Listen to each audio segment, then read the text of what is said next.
बूढ़ी काकी। दोस्तों, यह कोई सामान्य कहानी नहीं है।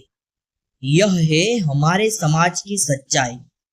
जब आप इस कहानी को पढ़ोगे और अगर आप में दया और करुणा है तो आप रो पड़ोगे। दोस्तों, कहानी कुछ इस तरह की है कि एक बेचारी बूढ़ी काकी, जो कि इस पाठ का शीर्षक भी है। तो यह बूढ़ी काकी की मजबूरी देखिए जरा। बच्चे उन्हें बहुत परेशान करते होते हैं। कोई उन पर कुल्ला कर देता है तो कोई चुटकी काट कर चला जाता है। यहाँ पर बताया गया है कि किस तरह लोग बुजुर्गों को परेशान करते रहते हैं। खैर, बच्चे तो मस्ती के लिए यह करते हैं, लेकिन जरा सोचिए उनका क्या, जो बुढ़ापे की अवस्था में है। क्या हमें थोड़ी भी शर्म नहीं आनी चाहिए? दोस्तों, बुजुर्गों को सम्मान देना और उनके अनुभवों से सीखना, ये हमारी संस्कृति है, ना कि उनको परेशान करना। तो अब जब भी आप किसी को ऐसा करते हुए देखें तो जरूर कहिएगा कि क्या तुम्हें संस्कार नहीं है, क्योंकि यह सिर्फ बच्चों की नहीं, उनके माता पिता की भी गलती है, जिन्होंने उन्हें संस्कार नहीं दिए। कहानी में कुछ ऐसा होता है कि जब घर में शादी का माहौल होता है और सभी सदस्य के साथ बूढ़ी काकी भी खुश है, लेकिन जैसा कि कहानी में बताया गया है कि बूढ़ी काकी की सभी इंद्रियां बुढ़ापे के रहते शिथिल हो जाती है। ऐसे में उनकी जीभ यानी स्वादेंद्रिय ही सक्रिय होती है, जिसकी वजह से उन्हें बार बार खाने का मन करता है। लेकिन दुर्भाग्य वह होता है कि उनकी बहू उनके साथ बड़ा खराब व्यवहार करती है और उन्हें भला बुरा कहती है। इतना तो कम होता है तो वह बूढ़ी को एक कमरे में बंद कर देती है, और वह भी उनकी टांग खींचकर। जरा कल्पना कीजिए इस दृश्य का, कितना दर्दनीय है।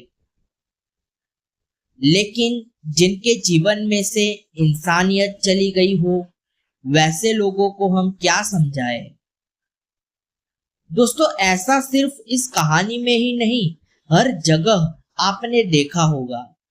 और दोस्तों, जब कोई बुजुर्ग अपनों के द्वारा सताया जाता है ना, तो भगवान उन्हें कभी माफ नहीं करते।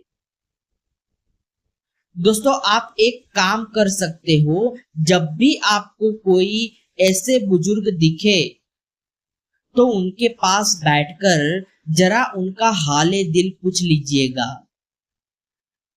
उनसे उनका दुख थोड़ा बहुत कम होगा। आखिर इंसानियत के नाते हम इतना तो कर ही सकते हैं, और आपको उनके जीवन के अनुभव में से सीखने को भी मिल जाएगा। तो कहानी में फिर उनकी एक पोती होती है। वो बेचारी नादान होती है। उसे क्या पता कि इंसान कितना बड़ा हैवान है। वह अपनी दादी के पास जाती है और उसकी थाली दादी को खाने को दे देती है। दादी उसे पूरा खा जाती है, फिर भी दादी की इच्छा पूरी नहीं होती और वह लाडली से और खाना मंगवाती है। लेकिन लाडली के पास और भोजन नहीं होता। तभी बूढ़ी काकी की नजर वहां जहां पर मेहमानों ने खाना खाया था, वहां पर पहुंच जाती है। वह लाडली को कहती है कि उसे उधर ले जाए। बूढ़ी काकी, जिसकी इच्छाएं यानी कि तृष्णा चरम सीमा पर थी, माने बुढ़ापे में ऐसा ही होता है। सारी इच्छाएं एक केंद्र पर हो जाती है। यहाँ पर वह स्वादेंद्रिय पर थी। तो अब बूढ़ी काकी लोगों की जूठन चाटने लगती है। और दोस्तों, यह दृश्य जरा सोचिए कितना दयनीय होगा। तभी अचानक उनकी बहू आ जाती है और यह दृश्य देखकर उनका हृदय सुन्न हो जाता है। उन्हें पछतावा होता है, लेकिन अब पछताए क्या फायदा जब चिड़िया चुग गई खेत। तो दोस्तों ऐसी मार्मिक और हृदय स्पर्शी कहानी हमें बहुत शिक्षा देती है, हमें शिक्षा देती है हमारे बारे में और इस समाज के बारे में भी।